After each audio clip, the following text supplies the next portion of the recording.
mu court ya ICC International Crimes Court ngera court eno wabadde otuula olw'ebyafaayo.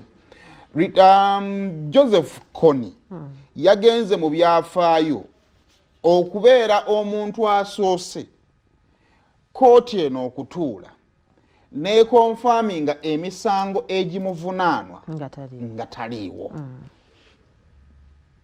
Kubanga bulijjo omuntu abadde akola emisango akwatibwa n'atwalibwa mu kooti eyo then emisango ne gikonfamingwa. Naye oluvannyuma lw'okuteekebwako ekiwaliwo kibakuntumunye omukulu oyo n'anoonyezebwa nga Kony talabika.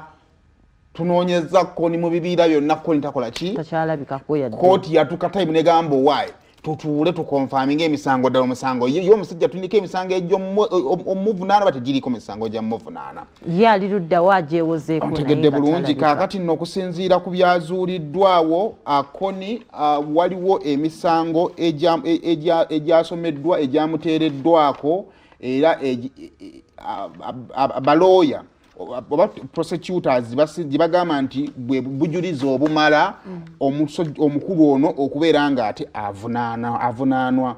Kaakati kweja emisango kigambibwa nti Kony yali ayagala kutta bakyoli bonna era nga musango yali abavunaana gwali gwakuwagira gavumenti y'enaali. Era Kony kigambibwa nti nno oluvannyuma lw'okutta abakyoli yali amaze okusala pulaani ate abakyoli baveewo yakola ekika ekikye.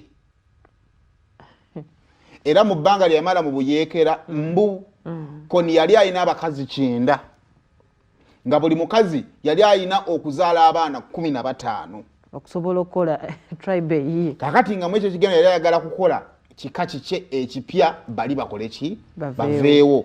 Kakati mu misango egyamuteereddwako kuliko emisango gy'okukaka abawala abo abaawambibwanga bakomandazi be ne batwalibwa ewuwe bwatyo n'abatwala mu nsonga ez'ekikulu nga tebeeyagalidde kubanga ye yali ayina kyayagala okutuukiriza.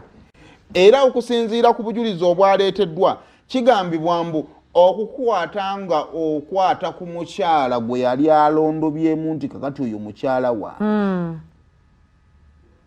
nga kagujjuutuka.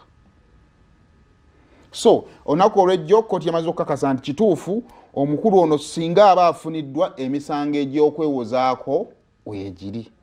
So ebyo nno byebiva mu ICC olunaku olw'ejjo bye byabaddeyo. Tukyalina amawulire amalala mangi akongeza ekiteekerezo olunaku olwaleero amawulire gatutegeeza nga Sauda Madada waakwatiddwa gafulumye. Tugenda kubona tutandikira awo ate nga tukomyewo. Katwetulemu katonyi tugenda batukumamu. Good morning.